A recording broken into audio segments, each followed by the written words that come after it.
প্রিয় শিক্ষার্থী ভাই বোনেরা, আসসালামু আলাইকুম। আশা করি সবাই ভালো আছেন। তো আজকে আমি নবম দশম শ্রেণীর পদার্থবিজ্ঞান বইয়ের দ্বিতীয় অধ্যায় অর্থাৎ ফোর্স বল অধ্যায়ের বেসিক ক্লাস নিয়ে হাজির হয়েছি। তো এই ফোর্স অধ্যায়ের প্রথমে যেটা দেওয়া আছে নিউটনের গতিসূত্র। এই নিউটনের গতিসূত্রগুলো অর্থাৎ নিউটনস ল অফ মোশন 1687 সালে স্যার আইজ্যাক নিউটন তার অমর গ্রন্থ ফিলোসফিয়া ন্যাচারালিস প্রিন্সিপিয়া ম্যাথমেটিকা এই বইটিতে বস্তুর ভর, গতি এবং বলের মধ্যে সম্পর্ক স্থাপন করে 3টি সূত্র প্রদান করেন, যা নিউটনের গতি বিষয়ক সূত্র নামে পরিচিত। তো সূত্র 3টার মধ্যে প্রথম সূত্রটা আমরা দেখতে পাচ্ছি। প্রথম সূত্রটা আমি লিখছি, বাহ্যিক কোনো বল প্রয়োগ না করলে স্থির বস্তু স্থিরই থাকবে এবং গতিশীল বস্তু সুষম দ্রুতিতে সরল পথে চলতে থাকবে। এটা হচ্ছে নাম্বার 1 অর্থাৎ প্রথম সূত্র। দ্বিতীয় সূত্রটি হচ্ছে বস্তুর ভরবেগের পরিবর্তনের হার এর উপর প্রযুক্ত বলের সমানুপাতিক এবং বল যেদিকে ক্রিয়া করে বস্তুর ভরবেগের পরিবর্তন সেদিকেই ঘটে। এটা হচ্ছে নিউটনের দ্বিতীয় সূত্র। নিউটনের তৃতীয় সূত্রটি হচ্ছে প্রত্যেক ক্রিয়ারই একটা সমান ও বিপরীত প্রতিক্রিয়া আছে। এটা হচ্ছে নিউটনের গতি বিষয়ক 3টি সূত্র, যা আমরা দেখতে পাচ্ছি যে প্রত্যেক ক্রিয়ারই একটি সমান ও বিপরীত প্রতিক্রিয়া আছে। তো এই নিউটনের তৃতীয় সূত্র থেকে কীভাবে কি প্রতিপাদন করা যায় এবং এর ব্যাখ্যাটা কীরূপ হবে এই বিষয়ে আমি তুলে ধরবো এই ভিডিওটাতে। আশা করি পুরো ভিডিওটা দেখবেন। আর আপনি যদি এই চ্যানেলে নতুন হয়ে থাকেন, ইউটিউব অথবা ফেসবুকে 5 minute lecture by Sadiq subscribe করবেন এবং নোটিফিকেশনটি অন করে রাখবেন। নিউটনের গতি বিষয়ক সূত্রগুলো আমি লিখছি ছক আকারে। নিউটনস গতিসূত্র অর্থাৎ প্রথম সূত্র, দ্বিতীয় সূত্র এবং তৃতীয় সূত্র। প্রথম সূত্র থেকে আমরা কী কী ধারণা পেতে পারি? প্রথম সূত্র থেকে 2টা ধারণা পাওয়া যায়, একটা হচ্ছে জড়তা এবং কি বল। এই জড়তাকে আবার 2 ভাগে ক্লাসিফিকেশন করা যায়, একটা হচ্ছে স্থিতি জড়তা, গতি জড়তা। আর এই বিষয়ে এই ছক থেকে শুধু প্রথম সূত্রের আজকে ধারণা নেব আমরা, অর্থাৎ এই জড়তা সম্পর্কে, বল সম্পর্কে প্রথম সূত্র থেকে যে ধারণাগুলো পাওয়া যায় এটা নিয়ে আলোচনা হবে। নিউটনের প্রথম সূত্র হতে 2টি ধারণা পাওয়া যায়, একটা হচ্ছে জড়তা ও বল। জড়তা হচ্ছে ইনার্শিয়া, বল অর্থাৎ ফোর্স। এই 2টা বিষয়ে আমরা একটু জানব। জড়তা কী অর্থাৎ ইনার্শিয়া কী? নিউটনের প্রথম সূত্র থেকে আমরা দেখতে পাই প্রত্যেক বস্তু যে অবস্থায় আছে সে অবস্থায় থাকতে চায়, অর্থাৎ বস্তু স্থির থাকলে স্থির থাকতে চায় আর গতিশীল থাকলে গতিশীল থাকতে চায়। নিউটনের প্রথম সূত্র থেকে দেখা যাচ্ছে যে বস্তুর এই স্থিতিশীল বা গতিশীল অবস্থার পরিবর্তন ঘটাতে হলে বল প্রয়োগ করতে হয়। পদার্থের নিজস্ব অবস্থা বজায় রাখতে চাওয়ার যে ধর্ম তাই জড়তা। জড়তাকে তাই এভাবে সংজ্ঞায়িত করা যায়, পদার্থ যে অবস্থায় আছে, বন্ধুরা দেখতেই পাচ্ছি, পদার্থ যে অবস্থায় আছে চিরকাল সে অবস্থায় থাকতে চাওয়ার যে প্রবণতা তাকে জড়তা বলে। এটা হচ্ছে জড়তার সংজ্ঞা, নোট করে নেব এবং এটা মুখস্থ করব, খুব ইম্পর্টেন্ট সংজ্ঞা। স্থিতিশীল বস্তু চিরকাল স্থির থাকতে চাওয়ার যে প্রবণতা বা স্থিতি বজায় রাখতে চাওয়ার যে ধর্ম তাকে স্থিতি জড়তা বলে, এবং গতিশীল বস্তু চিরকাল সমবেগে গতিশীল থাকতে চাওয়ার যে প্রবণতা বা একই গতি অক্ষুণ্ণ রাখতে চাওয়ার যে ধর্ম তাকে জড়তা বলা হয়। এটা হচ্ছে জড়তা। অর্থাৎ আমরা জানলাম জড়তা হচ্ছে 2 প্রকার, একটা হচ্ছে স্থিতি জড়তা, গতি জড়তা। স্থিতি জড়তা কী এবং গতি জড়তা কী এই বিষয়ে একটু জানব। স্থিতি জড়তা হচ্ছে রেস্ট ইনার্শিয়া, অর্থাৎ স্থিতিশীল বস্তু চিরকাল স্থির থাকতে চাওয়ার যে প্রবণতা তাকে স্থিতি জড়তা বলে। 2 নম্বর হচ্ছে গতি জড়তা, মোশন ইনার্শিয়া। গতিশীল বস্তু চিরকাল সমবেগে গতিশীল থাকতে চাওয়ার যে প্রবণতা তাকে গতি জড়তা বলে। এটা হচ্ছে স্থিতি জড়তা এবং গতি জড়তার সংজ্ঞা। অর্থাৎ এই স্থিতি জড়তা কী এবং গতি জড়তা কী, অর্থাৎ জড়তা সম্পর্কে কয়েকটি অনুধাবনমূলক প্রশ্ন বরাবরই এসে থাকে। তো প্রথম নম্বর প্রশ্ন হচ্ছে, থেমে থাকা বাস হঠাৎ চলতে শুরু করলে বাস যাত্রী পেছনের দিকে হেলে পড়ে কেন? এর কারণ হচ্ছে জড়তার কারণে। বাস যখন থেমে থাকে তখন যাত্রীর শরীর স্থির থাকে, কিন্তু হঠাৎ বাস চলতে শুরু করলে যাত্রীদের শরীরের বাস সংলগ্ন অংশ গতিশীল হয়, কিন্তু শরীরের উপরের অংশ জড়তার জন্য স্থির অবস্থায় থাকতে চায়। তাই শরীরের নিচের অংশ থেকে উপরের অংশ থেকে পিছিয়ে পড়ে, ফলে যাত্রী পেছনের দিকে হেলে পড়ে। অর্থাৎ এটা হচ্ছে স্থিতি জড়তার কারণে। আবার চলন্ত বাসে ব্রেক প্রয়োগ করলে বাস যাত্রী সামনের দিকে ঝুঁকে পড়ে কেন? এর কারণ হচ্ছে গতি জড়তার কারণে।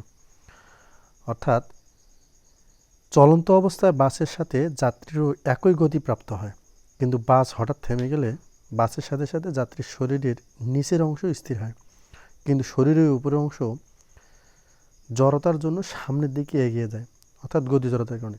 ঠিক একই কারণে চলন্ত বাস থেকে হঠাৎ নামার সময় যাত্রীরা সামনের দিকে পড়ে যেতে চান, মানে হুমড়ি খেয়ে পড়া বলে যাকে আর কি। এটা হচ্ছে স্থিতি জড়তা এবং গতি জড়তার বিষয়ে আলোচনা। এসব অনুধাবনমূলক প্রশ্ন এখান থেকে বরাবর হয়ে থাকে। অর্থাৎ এটা হচ্ছে টপিকস নাম্বার 1-এর আলোচনা।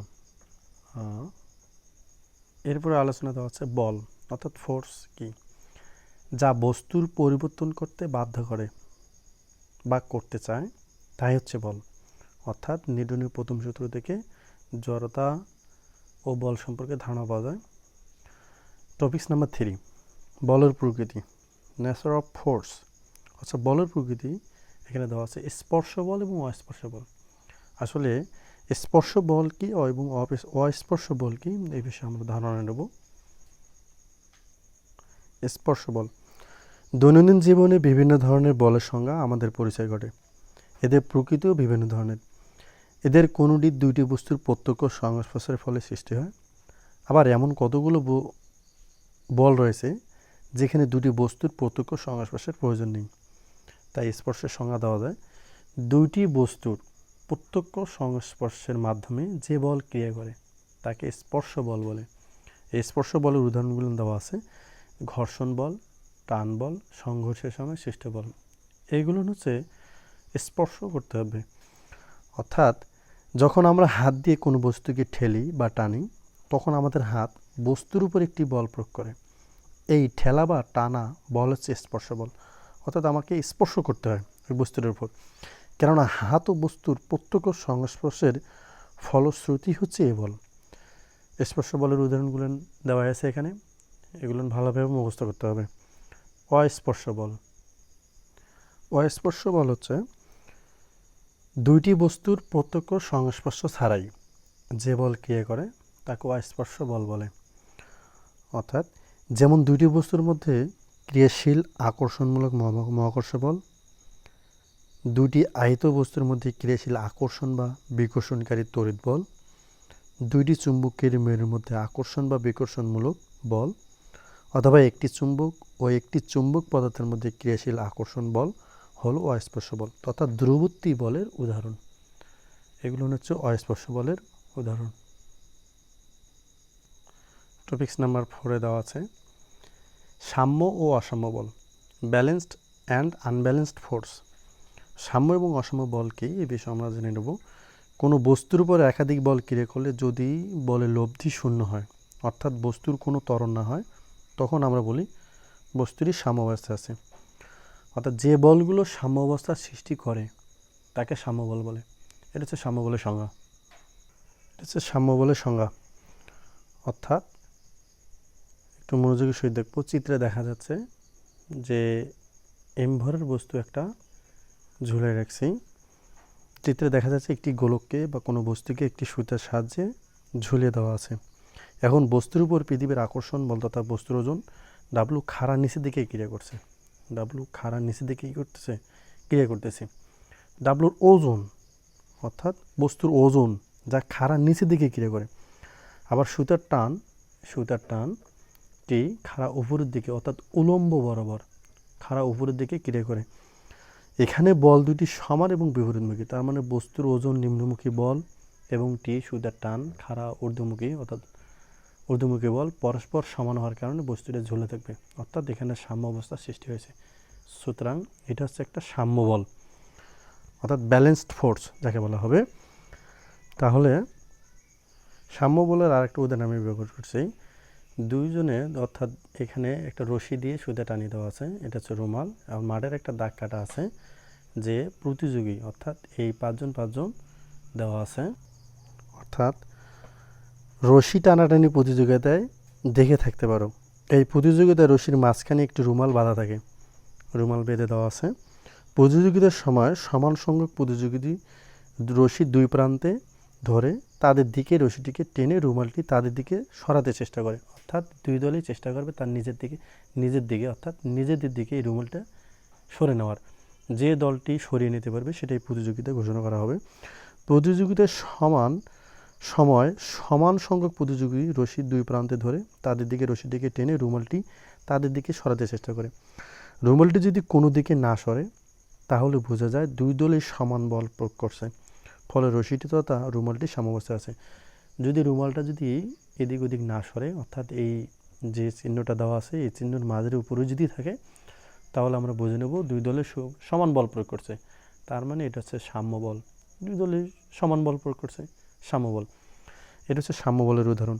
আর অসাম্য বল হচ্ছে যে বলগুলো সাম্য অবস্থা সৃষ্টি করে না, তাকে অসাম্য বল বলে।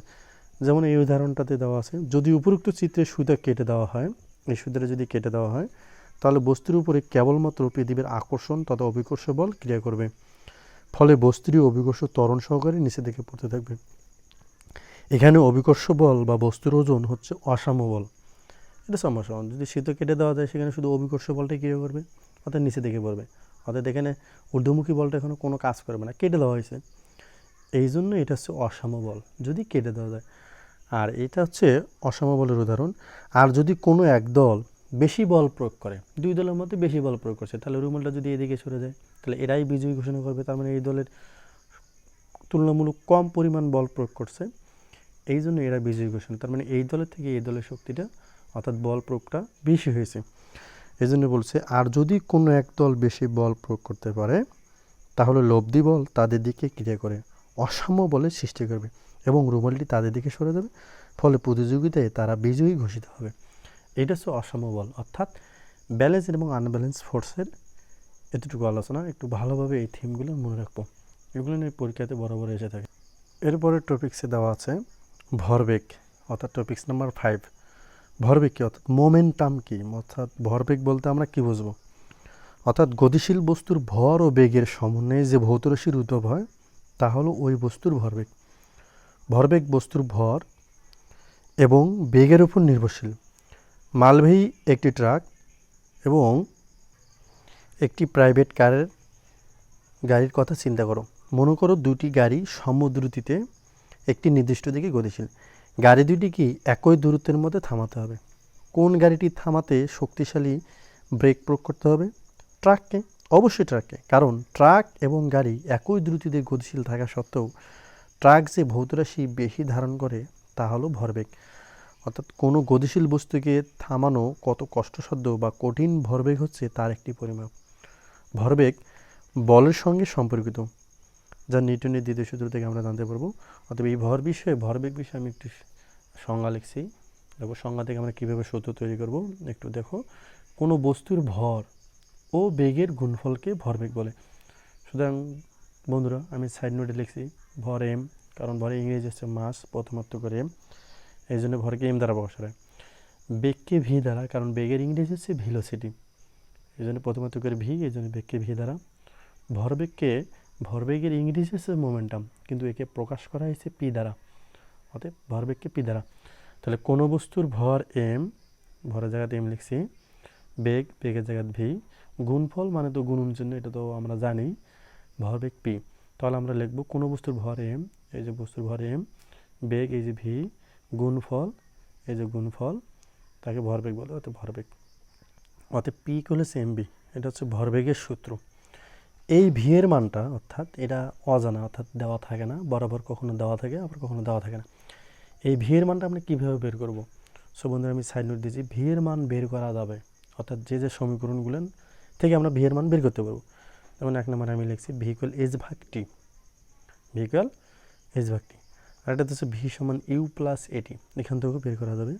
2 নম্বর ভি স্কোয়ার সমান ইউ স্কোয়ার প্লাস 2as, এটা হচ্ছে চতুর্থ নম্বর সমীকরণ। এখান থেকে ভি এর মানগুলো বের করে আমরা এই জায়গায় বসে দিয়ে ভরের সাথে গুণ করে ভরবেগে পাবো, অর্থাৎ ওই বস্তুটার ভরবেগ আমরা এভাবে বের করব। ভরবেগ হচ্ছে, ভরবেগের রাশি হচ্ছে ভেক্টর, অর্থাৎ ভরবেগ ভেক্টর রাশি। আর এর একক দেওয়া আছে, উদাহরণ আমি লিখছি, একক দেওয়া আছে কেজি এমএস ইনভার্স 1 বা কেজি মিটার পার সেকেন্ড। মাত্রা দেওয়া আছে এমএলটি ইনভার্স 1, এটা হচ্ছে ভরবেগের মাত্রা। টপিক্স নাম্বার 6-এ দেওয়া আছে বস্তুর গতি এবং আকারের উপর বলের প্রভাব, অর্থাৎ টপিক্স নাম্বার 6-এ এটা হচ্ছে আলোচনার বিষয়। এই টপিক্স নাম্বারে 3টা নিয়ম দেওয়া আছে, মানে 3টা তথ্য দেওয়া আছে। এই 3টা তথ্যই আমাদের হলো মেন আলোচনার বিষয়। প্রযুক্ত বল স্থির বস্তুকে গতিশীল করতে পারে, এটা হচ্ছে নাম্বার 1। অবশ্যই স্থির বস্তুকে গতিশীল করতে আমাদেরকে বল প্রযুক্ত করতে হবে। যদি বল প্রয়োগ না করি তাহলে ওই বস্তুটা আপনি গতিশীল হবে না, অর্থাৎ অবশ্যই বল প্রয়োগ করতে হবে। নাম্বার 2, প্রযুক্ত বল গতিশীল বস্তুর বেগ বৃদ্ধি করতে পারে। 3 নম্বর, প্রযুক্ত বল গতিশীল বস্তুর গতির দিক পরিবর্তনও করতে পারে, এটা হচ্ছে নাম্বার 3। সো বন্ধুরা, এই প্রযুক্ত বল স্থির বস্তুকে গতিশীল করতে পারে, এটার বিষয়ে একটু আলোচনা করব। যখন কোনো খেলোয়াড় স্থির ফুটবলকে কিক করেন তখন কি ঘটে? দেখা যায় যে ফুটবলটি স্থির অবস্থা থেকে যেদিকে ফুটবলটি কিক করা হয়েছে সেদিকে গতিশীল হয়, অর্থাৎ এক্ষেত্রে ফুটবলটি স্থির অবস্থা থেকে ত্বরণ লাভ করে। এক্ষেত্রে এরপর দেওয়া আছে যে এক্ষেত্রে সৃষ্ট ত্বরণের মান ধনাত্মক এবং ত্বরণের দিকে হলো কিকের মাধ্যমে যেদিকে বল প্রয়োগ করা হয় সেই দিকে, অর্থাৎ স্থির বস্তুকে গতিশীল করা যাবে প্রযুক্ত বলের দ্বারা। আর প্রযুক্ত বল গতিশীল বস্তুর বেগ বৃদ্ধি করে, প্রযুক্ত বল গতিশীল বস্তুর বেগ বৃদ্ধি করতে পারে। এটা সাথে হচ্ছে মার্বেল আরও বেশি দ্রুত করতে লাগলো, এক্ষেত্রে মার্বেলটি গতি বৃদ্ধি পেয়েছে, অর্থাৎ মার্বেলটি ধনাত্মক ত্বরণ সৃষ্টি হয়েছে। দেওয়া আছে প্রযুক্ত বল গতিশীল বস্তুর গতির দিক পরিবর্তন করতে পারে। ক্রিকেট খেলোয়াড় একজন খেলোয়াড় বিপরীত দিক থেকে আগত ক্রিকেট বলকে ব্যাট দ্বারা আঘাত করেন। ব্যাট দ্বারা আঘাতের ফলে বলটি বেগের মান ও দিক উভয় পরিবর্তন হয়। যেদিকে বলটি আসছিল ব্যাট দ্বারা আঘাতের ফলে এটি অন্য কোনো দিকে গতিশীল হয়, এক্ষেত্রে বলটির ত্বরণ হয়েছে, অর্থাৎ এটা হচ্ছে বস্তুর গতির উপর বলের প্রভাব। এরপর দেওয়া হচ্ছে বস্তুর আকারের উপর বলের প্রভাব, এই বিষয়ে আলোচনা করব। বস্তুর আকারের উপর বলের প্রভাব, অর্থাৎ কীভাবে প্রযুক্ত বল দ্বারা একটা বস্তুর আকারে পরিবর্তন করা যায়। আমাদের চারপাশে এমন অনেক উদাহরণ রয়েছে যেখানে বলের ক্রিয়ায় বস্তুর আকারে পরিবর্তন হয়। একটি খালি প্লাস্টিকের পানি বোতল চেপে ধরলে বোতলের আকারে পরিবর্তন হয়। আবার যখন কোনো রাবার ব্যান্ডকে টেনে প্রসারিত করা হয় তখন এটি সরু হয়ে যায়, অর্থাৎ এর আকারে পরিবর্তন হয়। কখনো কখনো বলের ক্রিয়ায় বস্তুর এই আকার পরিবর্তন ক্ষণস্থায়ী হয়, আবার কখনো বল প্রয়োগের ফলে স্থায়ীভাবে বস্তুর আকারে পরিবর্তন সংঘটিত হয়। উদাহরণ হিসেবে দুমড়ে মুচড়ে যাওয়া ধাতব ক্যান অথবা দুর্ঘটনায় পরে কোনো গাড়ির ক্ষেত্রে এই ধরনের পরিবর্তন ঘটে। এটি হচ্ছে বস্তুর গতি এবং আকারের উপর বলের প্রভাবের আলোচনা। সো বন্ধুরা, এই ভিডিওটি যদি আপনাদের ভালো লেগে থাকে তো লাইক এবং কমেন্ট শেয়ার করবেন। ভালো থাকবেন।